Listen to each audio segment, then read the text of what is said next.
Selamat pagi, perkenalkan saya Aprilia Correra. Pada kesempatan kali ini, saya akan mempresentasikan tentang dogma sentral biologi molekuler. Dalam presentasi kali ini, kita akan mempelajari tentang definisi dan konsep dogma sentral, serta bagaimana dogma sentral ini berperan penting dalam perkembangan dan aplikasi bioteknologi di bidang industri dan lingkungan. Di akhir presentasi kita juga akan membahas kasus resistensi mikroba pada obat tertentu dan bagaimana dogma sentral dapat membantu kita memahami mekanisme di baliknya. Dogma sentral biologi molekuler menjelaskan bagaimana informasi genetik diwariskan dan diekspresikan dalam makhluk hidup. Informasi ini disimpan dalam DNA yang kemudian ditranskripsi menjadi mRNA dan diterjemahkan menjadi protein. Protein ini bertanggung jawab atas berbagai fungsi penting dalam sel, seperti katalisis, reaksi kimia, serta membangun struktur sel dan menghasilkan sinyal. Pada slide yang saya tampilkan, di sana ada teori yang menyatakan bahwa informasi genetik hanya mengalir dalam satu arah, di mana dari DNA ke RNA dan akhirnya menjadi protein. Di sini, untuk eh, dari tahap utama yang dilaksanakan adalah replikasi DNA, di mana ada penyalinan DNA untuk menghasilkan salinan identik. Yang kedua ada transkripsi, yaitu pembuatan mRNA dari urutan DNA, dan terakhir ada translasi, yaitu penerjemahan mRNA menjadi protein. Selanjutnya di sini dogma sentral dan bioteknologi industri dalam industri makanan, di mana dogma sentral biologi molekuler membuka peluang baru dalam bioteknologi industri makanan. Dengan memahami cara kerja DNA dan protein, para ilmuwan dapat memodifikasi gen tanaman dan mikroorganisme untuk menghasilkan produk makanan yang lebih berkualitas, bergizi, dan aman. Hal ini dapat membantu meningkatkan ketahanan pangan dan memenuhi kebutuhan gizi manusia yang terus meningkat. Bioteknologi memanfaatkan prinsip-prinsip biologi molekul untuk menghasilkan produk dan layanan yang bermanfaat, di mana dogma sentral berperan penting dalam pengembangan dan aplikasi bioteknologi di bidang industri makanan. Di sini ada dua hal yang saya garis bawah, yaitu tentang rekayasa genetik tanaman serta pengembangan mikroorganisme, di mana rekayasa genetik tanaman ini bisa meningkatkan hasil panen dengan gen tanaman yang tahan hama dan penyakit. Yang kedua adalah meningkatkan nilai gizi dengan gen yang memproduksi vitamin dan mineral, serta mempercepat pematangan dengan gen yang mengatur waktu pembuangan. Serta untuk mikroorganisme di mana dapat memproduksi enzim untuk fermentasi makanan dan pengolahan bahan pangan.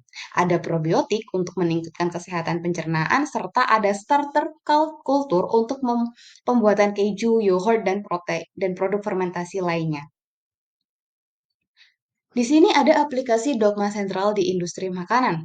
Saya mengambil dua contoh, yaitu tentang nasi emas dan yogurt. Di mana nasi emas di sini adalah varietas padi hasil rekayasa genetik yang diperkaya dengan vitamin A, di mana gen pengkode beta-karotin dari Waller ditransfer ke DNA padi.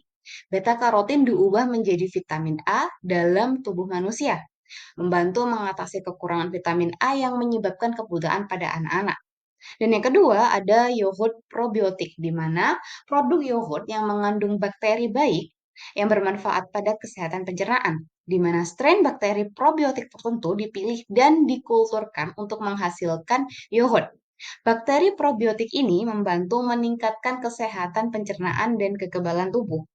Contoh di atas menunjukkan bagaimana dogma sentral biologi molekuler diterapkan dalam industri makanan untuk menghasilkan produk yang lebih inovatif dan bermanfaat pada kesehatan. Dengan memodifikasi gen dan protein, para ilmuwan dapat menciptakan produk makanan yang lebih bergizi, aman, dan ramah lingkungan. Selanjutnya, tentang dogma sentral dan bioteknologi lingkungan. Di sini, bioteknologi memanfaatkan prinsip-prinsip biologi molekuler untuk menyelesaikan masalah lingkungan. Dogma sentral berperan penting dalam pengembangan dan aplikasi bioteknologi di bidang lingkungan. Di sini termasuk pengendalian hama dan penyakit, di mana tanaman transgenik yang menghasilkan protein insektisida untuk membunuh hama serta mikroorganisme yang diubah secara genetik untuk menghasilkan biopestisida ramah lingkungan. Yang kedua ada bioremediasi, di mana mikroorganisme yang direkayasa genetik untuk mendegradasi polutan seperti minyak bumi, logam berat, dan bahan kimia berbahaya. Serta ada gen yang mengkode enzim yang dapat memecah polutan termasuk ke dalam mikroorganisme. Dan terakhir ada mikroorganisme ini digunakan untuk membersihkan tanah, air, dan udara yang tercemar. Bioteknologi menawarkan solusi yang inovatif untuk mengatasi berbagai masalah lingkungan. Dengan memakai cara kerja DNA dan protein, para ilmuwan dapat mengembangkan tanaman serta mikroorganisme yang dapat membantu mengendalikan hama dan penyakit, serta membersihkan polusi dan memulihkan ekosistem yang rusak. Untuk aplikasi dogma sentral di bidang lingkungan, di sini ada tanaman hama yaitu BT, di mana varietas kapas yang direkayasa genetik untuk menghasilkan protein BT yang beracun bagi hama. Gen pengkode protein BT dari bakteri Bacillus thuringiensis ditransfer ke DNA kapas. Protein BT membunuh hama saat mereka memakan daun kapas, serta akan mengurangi pestisida kimia dan melindungi lingkungan. Yang kedua, ada mikroorganisme pemecah minyak, di mana mikroorganisme yang rekayasa genetik untuk mendegradasi minyak bumi. Gen yang mengkode enzim yang dapat memecah minyak bumi dimasukkan ke dalam mikroorganisme. Mikroorganisme ini digunakan untuk membersihkan tumpahan minyak di laut dan di tanah, membantu memulihkan ekosistem laut dan darat yang tercemar minyak. Contoh-contoh di atas menunjukkan bagaimana dogma sentral biologi molekuler diterapkan dalam bioteknologi lingkungan untuk mengatasi masalah-masalah pencemaran dan melindungi lingkungan.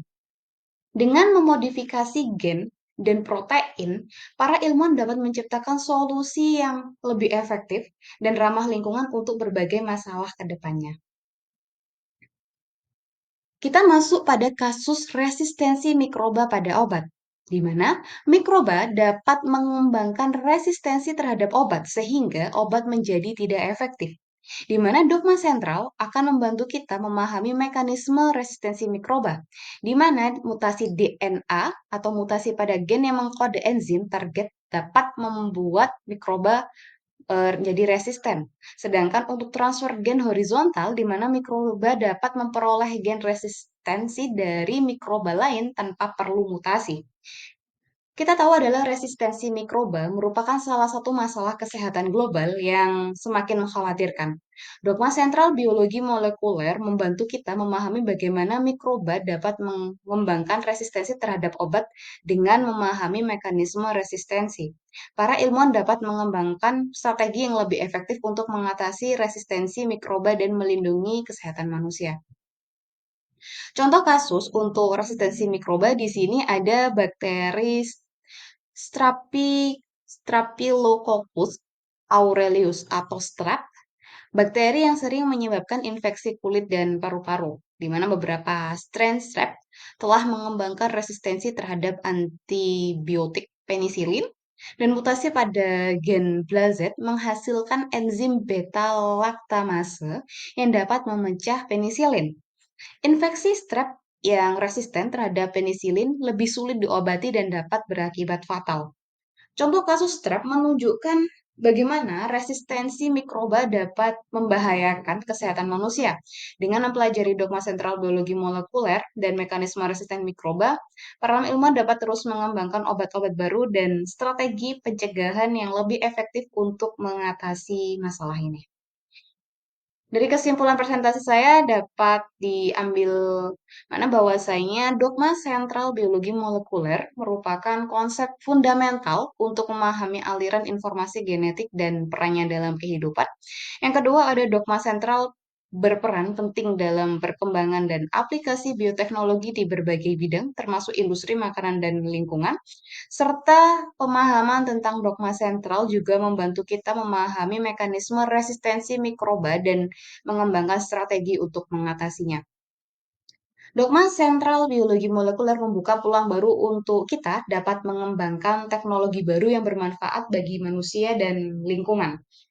Eh, Sekian presentasi dari saya kali ini. Kalau ada kesalahan mohon dimaafkan, kalau ada yang sayang mohon diungkapkan. Selamat pagi.